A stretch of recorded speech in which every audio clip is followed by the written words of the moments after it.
Don't know why it looks sideways on the GoPro thing, but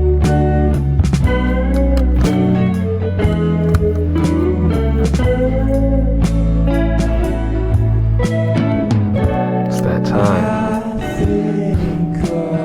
It's story time, guys.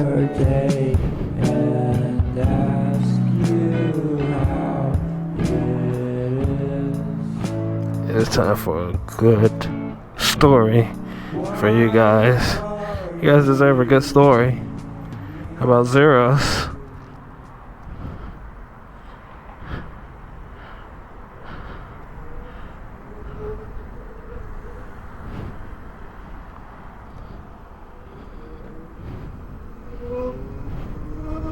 You guys deserve a good old zero story, because it's been a while since I recorded any videos. But let's just talk about this. So I use my bike for commuting every day.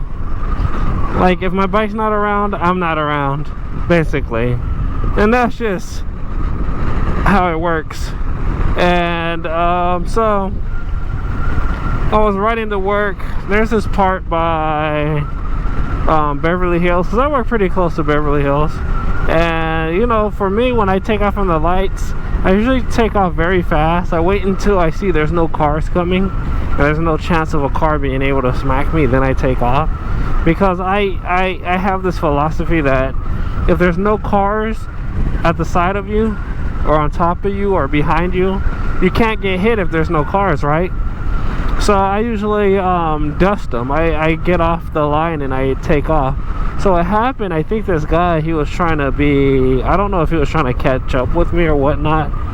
I don't know, some sort of small PP energy type thing. He ended up being in the lane behind me, somehow trying to keep up with me. And for some reason, he just I don't know if because, you know, the two intersections, the lights are so close that he confused the light that was further away for the one that was closer. But I'm a very alert motorcycle rider.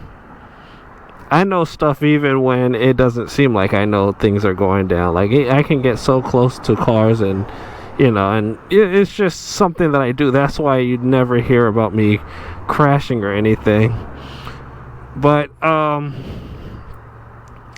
it was a weird thing. He like, you know how you look in the mirror.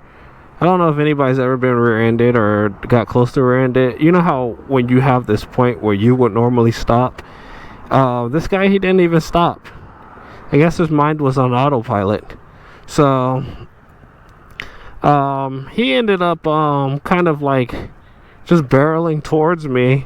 And the one thing I appreciate about this bike is that the acceleration is so great with it. So I was able to just I had to run the light. You know, it's you know, sometimes you have to think of things, what to do. Like, I'm the type that, like, I don't sit and look dumb like a deer in headlights. I'm the type that when I'm riding, I'm in control. I feel control. So yeah, pretty much that was what happened. And the thing about it is that the Zero's acceleration is so amazing. I think that's probably like the closest I've ever came to like actually getting into some sort of serious crash. But the Zero itself, the acceleration's so good that by the time you twist the throttle, it's just like you're out of there. And pretty much I was out of there. So going down the line a little bit, on the next block, I decided, I was like, you know what, I'm gonna just, you know, see what that was about. You know, I came up to him. I didn't go off on him. I didn't cuss him out or anything, because I know in real life, like, I don't know if people have the intention to kill you or anything, but you know, I think that was an accident, because I understand how confusing that light is and everything. So I didn't, you know, just jump to conclusions and just be like, oh yeah, you were trying to kill me, bro. Like, you know how all these other weak dweeb motorcycle riders are, the little weak nerds. Like I mean, I'm a nerd, but like, I'm a cool nerd. But you know, like these other weak riders out there, I kind of, you know, I just approached it, you know, professionally, and like, you know, what was that about? And it's funny, he actually pulled over. I pulled up behind him, and he actually pulled over. It was kind of funny. But I pulled to the side of him after I got him over, and he was like, I wasn't really paying attention. And I was like, okay, just be careful next time. And rode off and continued my day.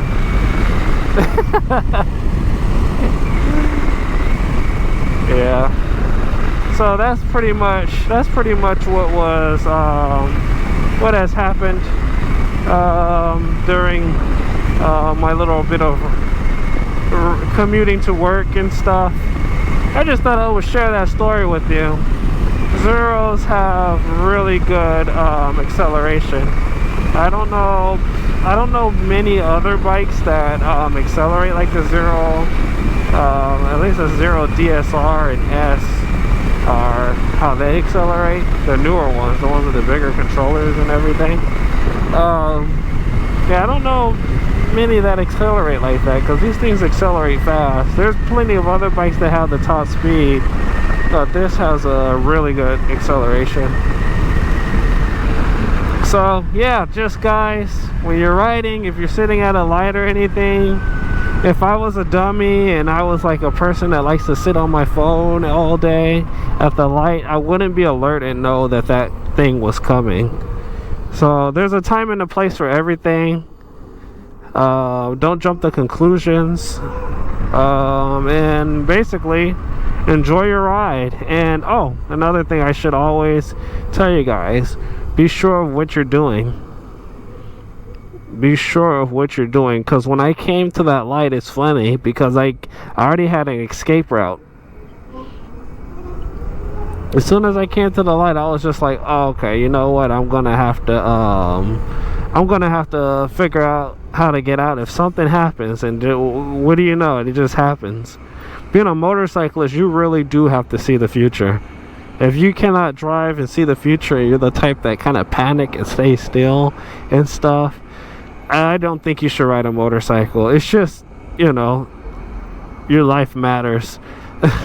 For me, I've been riding for over 8 years, so it's like a thing. It's I don't know, it's like I'm one with the bikes. Over 8 years. This is bike number 12, and it's, I don't know, it's a different way of thinking. You just gotta know where you're going the whole time. And now I'm on my way to the charge station.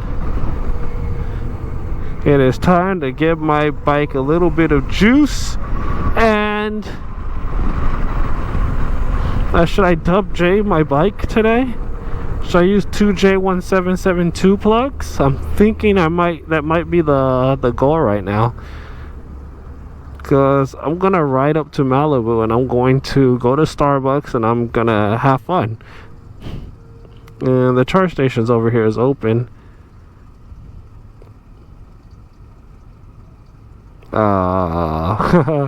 Three-way signals are cool, but they suck when you're on the other side.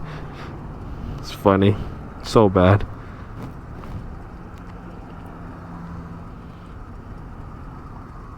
Oh, talking about this, I actually got my GoPro finally mounted on this helmet. I just like the GoPro's quality. It's way better.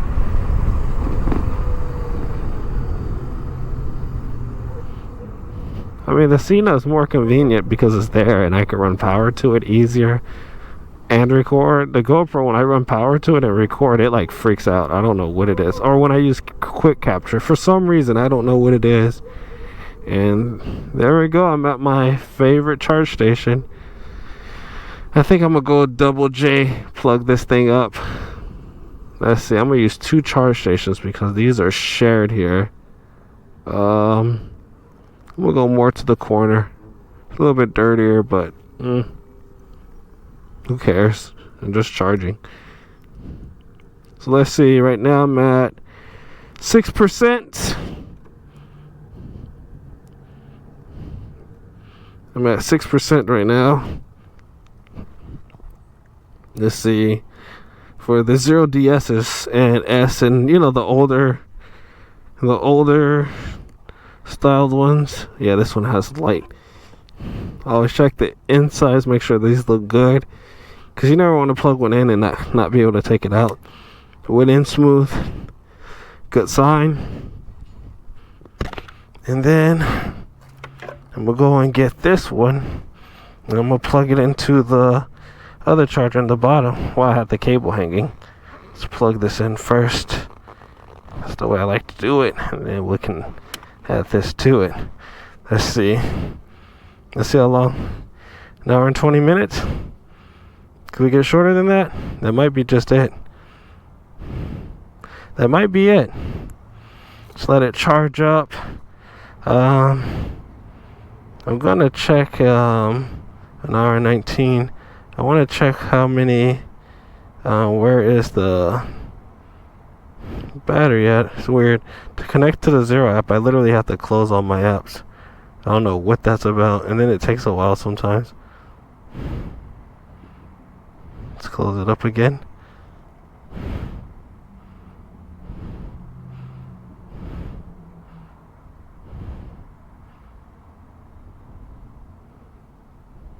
Taking a while. Interesting. Yeah.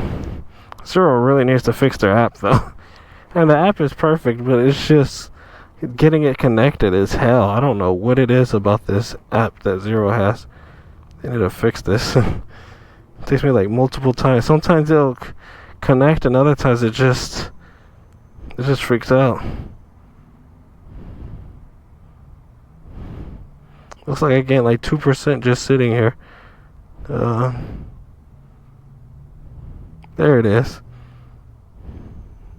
I always like to see the battery temp. 79 degrees, so my charging won't slow down. Just in case you guys don't know, if you're at 120 degrees, it will slow down your charging.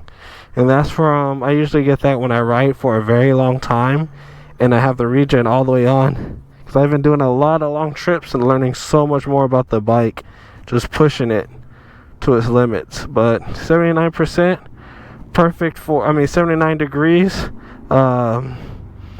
This is a perfect optimal charging temperature for the bike, and I've just got to wait till it finishes up, and then you can see cell balance and the time it is to charge it and how many watt hours I'm getting so far at 9%. And yeah, I'm going to conclude the video here. I'll see you guys in the next video. And yeah, this is going to be a video that you guys are going to see that I'm actually using the GoPro on my helmet. Oh, let's turn off my bike. That would help, right? Let's turn it off. That would help out a little bit. The lights are so bright. There. Just let it charge to about like 50, 60, 70% and just get ready to head out to Malibu. I'll see you guys in the next video.